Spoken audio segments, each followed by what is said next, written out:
Hello viewers, যারা class 9 এ পড়ছো তাদের বাংলা নিরুদ্দেশ থেকে আজকে তোমাদেরকে আমি সাজেশন প্রশ্ন বলে দেবো। ঠিক আছে? এই নিরুদ্দেশ ছোট গল্পটি তোমাদেরকে আমি এর আগে পড়িয়ে দিয়েছি। যে বা যারা পড়াটা এখনো পড়োনি তারা কিন্তু অবশ্যই আমার চ্যানেলে এসে ক্লাস 9 প্লেলিস্ট ফলো করবে, সেখানে দেখবে দেওয়া রয়েছে। তাই সেটা পড়াটা ভালো করে দেখে নেবে। বাড়িতে পড়তে ভালো না লাগলে আমার ভিডিও চালিয়ে শুধু পড়া শুনবে, তাহলেও হবে। তো দেখো, নিরুদ্দেশ লিখেছেন প্রেমেন্দ্র মিত্র লেখক। এই নিরুদ্দেশের উৎসটা কিন্তু তোমাদের জানতে হবে প্রত্যেকেরই। উৎসটা দেখে নাও।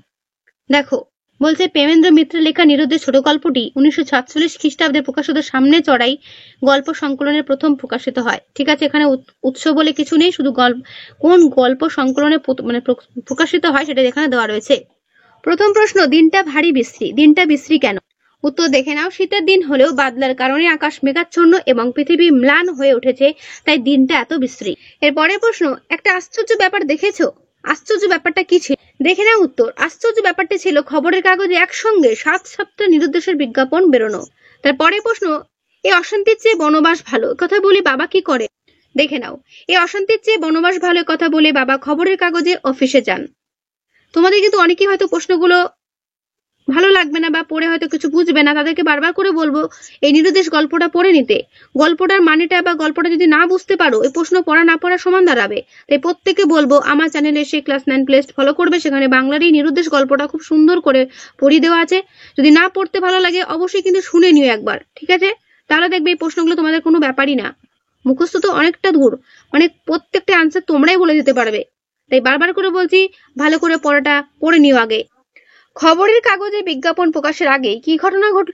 উত্তর দেখে নাও। খবরের কাগজে বিজ্ঞাপন প্রকাশের আগে নিরুদ্দিষ্ট ছেলেটি বাড়িতে ফিরে এসেছিল। এরপরে প্রশ্ন, মনে হয় ছাপাই লেখায় সত্যি যেন কান পাতলে কাতর আর্তনাদ শোনা যাবে। এই আর্তনাদ কিসের জন্য ছিল? উত্তর দেখে নাও। এই আর্তনাদ ছিল নির্দিষ্ট ছেলের ফিরে আসার জন্য মায়ের কাতর আবেদন। শোভনের পরিচয় জ্ঞাপক কি বিশেষ চিহ্ন ছিল?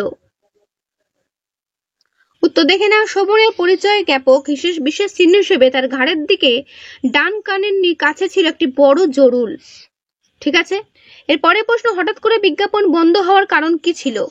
উত্তর দেখে নাও। ছেলে ফিরে না আসার চূড়ান্ত হতাশা থেকেই বিজ্ঞাপন বন্ধ হয়েছিল, কারণ নিরুদ্দিষ্ট মায়ের শরীর এতটাই খারাপ হয়েছিল যে বিজ্ঞাপন অর্থহীন হয়ে গিয়েছিল। ঠিক আছে, সে যেন আশ্বস্ত হলো। কে কিসে আশ্বস্ত হলো? Very very important. এরকম তোমাদের কিন্তু গল্পের লাইন তুলে প্রশ্ন দেবে। উত্তর দেখে নাও। শোভন পরিচিত খাজাঞ্চি মশাইকে দেখে আশ্বস্ত হলো। তারপরে প্রশ্ন, শোভন উদ্ভ্রান্ত ভাবে সকলের দিকে চেয়ে দেখলো। শোভন তাকিয়ে কি দেখেছিল? উত্তর দেখে নাও। শোভন উদ্ভ্রান্ত ভাবে সকলের দিকে তাকিয়ে দেখেছিল যে সকলের দৃষ্টিতে তার প্রতি অবিশ্বাস রয়েছে।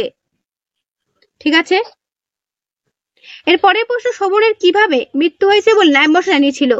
উত্তর দেখে নাও। শোভনের মৃত্যু গাড়ি চাপা পড়ে অপঘাতে হয়েছে বলে ন্যায়মশাই জানিয়েছিল। তারপরে প্রশ্ন, বাড়ি থেকে বাবাকে বেরোতে দেখে শোভনের কি মনে হয়েছে? দীর্ঘ 2 বছর পর বাড়ি থেকে বাবাকে বেরোতে দেখে শোভনের ঝড়ে ভাঙা গাছের কথা মনে হয়েছিল। এই নিয়ে 3 বার হলো। এখানে কিসের কথা বলা হয়েছে? উত্তর দেখে নাও। বিজ্ঞাপন দেখে নিজেকে নির্দিষ্ট শোভন দাবি করে 3 জন ব্যক্তির আসার কথা এখানে বলা হয়েছে। এরপরে বড় প্রশ্ন দেখে নাও, 2 নম্বর অথবা 3 নম্বরের। এই অশান্তির চেয়ে বনবাস ভালো, কে কখন এই সিদ্ধান্তে পৌঁছেছে? অ্যান্সার দেওয়া রয়েছে, দেখে নাও। নিরুদ্দেশের এই বিজ্ঞাপনগুলো দেখলে কিন্তু আমার হাসি পায়। বক্তাকে এই নিরুদ্দেশের বিজ্ঞাপনগুলো দেখলে তার হাসির উদ্বেগ হয় কেন বা কেন করে? খুব ভালো করে করবে। 3 নম্বর 5 নম্বর আমি কিন্তু একসঙ্গে বলে যাচ্ছি। 3 নম্বর অ্যান্সারটা ছোট হবে, 5 নম্বরের অ্যান্সারটা একটু বড় হবে। এর পুরো অ্যান্সারটা এই পর্যন্ত শেষ হলো। খবরের কাগজের অফিসের ব্যাপারটা বড় জটিল, কোন গল্পের অংশ? এমন ভাবনার কারণ কি? অধিকাংশ নিরুদ্দেশের বিজ্ঞাপনের ইতিহাসই এই। বিজ্ঞাপনের কোন ইতিহাসের কথা এখানে বলা হয়েছে? ভেরি ভেরি ইম্পর্টেন্ট বড় প্রশ্নের জন্য। তোমাদের পরীক্ষাটা কিন্তু 90 এর মধ্যে হবে, তাই বড় প্রশ্ন কিন্তু ভালো করে করবে। যারা এখনো পর্যন্ত গল্পটা পড়োনি তাদের কিন্তু বড় প্রশ্ন মুখস্থ হবেই না, তাই বারবার করে বলছি গল্পটা ভালো করে পড়ে নিও। এর পরের প্রশ্ন, ফিরে আসারই ভয়ানক একটা ট্র্যাজেডির কথা আমি জানি। বক্তাকে তিনি যে ঘটনার কথা বলেছেন তার নিজের ভাষায় লেখো। টিপিল স্টার করে রাখো এই প্রশ্নটা, তোমাদের পরীক্ষাতে এটা আসবেই। মনে করো এসে গেছে। এর বাকি উত্তরটা দেখে নাও। এর বাকি উত্তরটা ঠিক এই পর্যন্ত শেষ হলো। এরপরে প্রশ্ন, সে বিজ্ঞাপন নয়, সম্পূর্ণ একটি ইতিহাস। কোন প্রসঙ্গে উক্তি বিজ্ঞাপনকে ইতিহাস বলা হয়েছে, কেন? দেখে নাও। এরপরে প্রশ্ন, পুরস্কারের পরিমাণ ক্রমশই বাড়তে লাগলো খবরের কাগজের পাতায়। প্রসঙ্গটি আলোচনা করো। বিজ্ঞাপন ক্রমশ হতাশ হাহাকার হয়ে উঠল। কিভাবে বিজ্ঞাপন হতাশ হাহাকার হয়ে উঠল, এর বাকি উত্তরটা দেখে নাও। ঠিক এই পর্যন্তের বাকি উত্তরটা শেষ হলো। শোভনকে একটা কাজ করতে হবে, কোন কাজের কথা বলা হয়েছে? তো নিরুদ্দেশ ছোট গল্প থেকে এই হলো সাজেশন প্রশ্ন, এগুলো ভালো করে করো, এর মধ্যেই কমন পাবে।